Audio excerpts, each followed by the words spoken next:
Welcome back, and today we're going to talk about my experience with Bruce Penhall. I was a young 16-year-old person at one time. I was a speedway rider, age 16, and I had to race Bruce Penhall, and we're going to talk about that right now. But first, before we get into the story, I want to tell you a little bit about my background. I didn't really believe I was going to be a speedway rider. I had to save up money to buy my first speedway bike. I didn't have a dad to buy me a bike and all that support. In fact, my parents didn't even want me to ride a motorcycle. And I wanted to ride a speedway bike. So I went ahead and bought my first speedway bike at the age of 16. I was a crappy D3 rider. And then I took lessons after the first 2 weeks of riding, and the next season I came back and was a Division I rider. Before I take any credit for anything I have done, I had the best motorcycle mechanic in the world. That was Jerry Fairchild. Jerry took me under his wings and called me his young lion. Well, I didn't want to disappoint. He had sponsored and was sponsoring Dangerous Dub Farrell. Dangerous Dub Farrell. You make me sweat in the coldest of nights, yeah. I had control in the drive. I just wanted to race speedway, and I didn't have any money or any father to help me or nobody. And Jerry took me under his wings. Thank you, Jerry. Rest in peace, my friend. You are the best. Let's get back to the story. Come on, let's get back to the topic. Well, I raced my first year at Speedway. Division I went to the Division II real fast and bumped up to Division I. I guess I was kind of ready. I practiced my butt off all off season.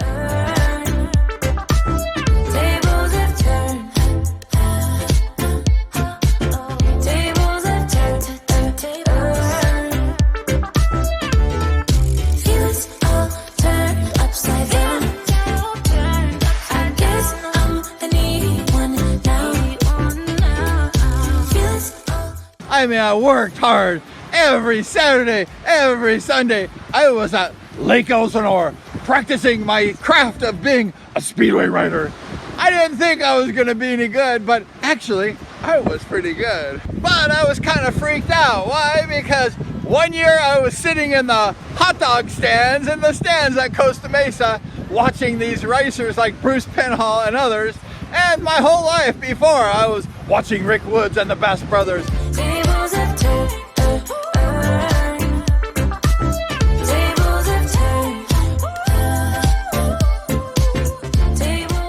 And now I'm racing against these guys.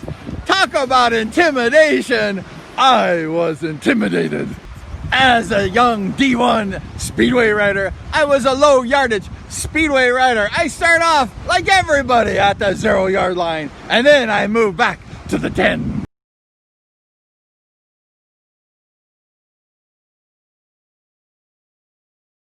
But anyways, I went ahead and I was racing these legends. It was just like crazy. I'm like, what am I doing here?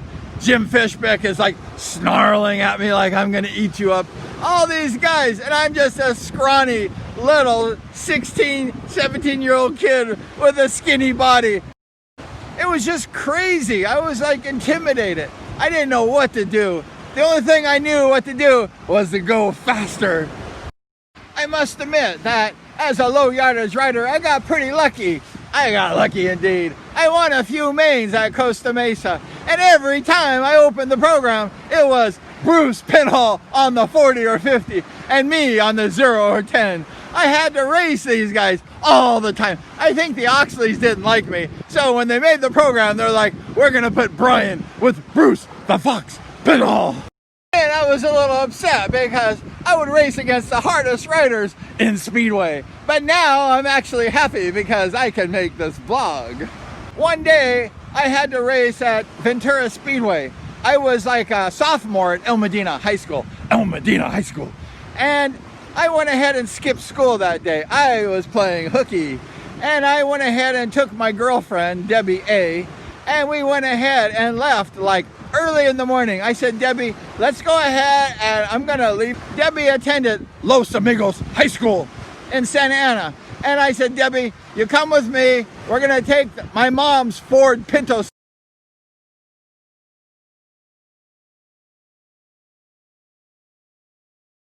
And we went ahead and we left about 9 o'clock in the morning and we drove to Ventura. It was about 3 hours from my house. I was racing that night, D1. I didn't know who I was going to race. We arrived at Ventura State Beach around 12 noon that day, the race day. And we were hungry. It was lunchtime. So I told Debbie, let's go ahead and go to the store and we're going to go ahead and buy some lunch meats, some breads, some drinks, and we're going to go ahead and have a picnic. We went ahead and found this mountain. They had these beautiful rolling hills in Ventura. And we climbed the fence. We were being naughty. And we went ahead to the top of this rolling hill. And we just had a picnic. I took my blanket from my speedway bike. We laid it out. We had a beautiful picnic. And we ate a lot of food. And I was really tired. I said, I'm going to go to sleep. So I started sleeping at about 2 o'clock in the afternoon. And it was time to go racing, and I was tired. We pull up to Ventura Raceway in my mom's old Pinto station wagon, and I parked in the very back because I was a little late. I was tired. Actually, I told Debbie I don't even want to race because I was so tired. And then I opened the program, and who was I racing again? Bruce the Fox Penhall. Oh my God. You know what? I went ahead and I said, I am not going to race tonight. I'm going to go ahead and just scratch myself off the program. I'm going to go sit in the stands and I'm going to watch the races. I was so tired, I couldn't even keep my eyes open. And the first race started and I said, I'm in trouble. And I went ahead and I blew everyone away. And I'm like, what the heck? I was so tired. How could I race? How could I race? Well, a 16 or 17-year-old kid has a lot of energy. And I was no different. And I was thinking, this is pretty good. Let's see what happens the rest of this night. I didn't expect anything. And I went ahead and blew everybody away. The handicap semi-main came along and I was doing pretty good. I went ahead and won that race too. And I'm like, God, this is good. I can go to the main event. I was like freaking out. I won my first race, the heat race, and I won the semi. And let's see what happens in the main. You know, I was getting more and more energized the more I was racing. By the semi, I'm like, hey, I feel really great. And at the beginning, I was like, I'm dead. The handicap main rolls around, and I'm a low yardage rider, like a 10. And they have Penhall, the Schwartz, the Moran brothers, all these guys behind me. And I'm like, Brian, you feel good, and go for it. So the race started. And I was, of course, in first place because I was on the 10. And I just kept going. And there was like nobody around me. And I'm like, when is somebody going to pass me? And the race kept going about 4 laps. And then I heard a motor behind me. And I quickly took a peek on my peripheral vision. And there was Bruce the Fox Penhall.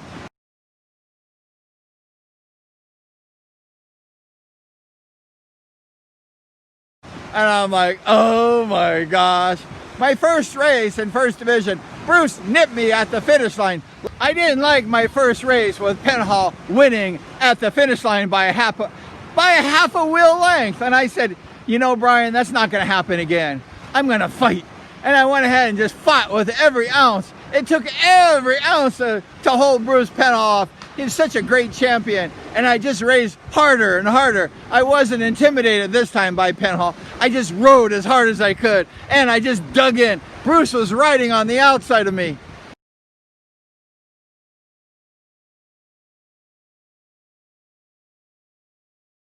I just kept going. And I rode as hard as possible. I was completely exhausted.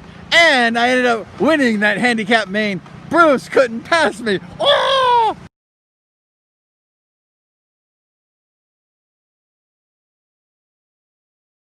The fruits of victory bears a trophy girl, and in those days we got to kiss her. And my girlfriend came up to me and said, Brian, if you kiss that trophy girl, I am not going to go home with you. I'm going to find another speedway rider. And I said, no, don't do that. So I went ahead and I had the most beautiful speedway girl. She was nice figure, she was gorgeous. And she said, let's kiss. And I said, we cannot kiss. My girlfriend will kill me.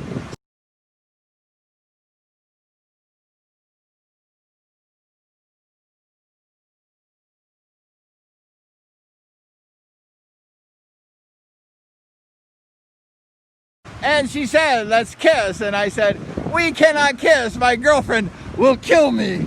So I didn't kiss the trophy girl. I was so sad. But my girlfriend loved me even more for being honest and faithful to her. And I was a little sad.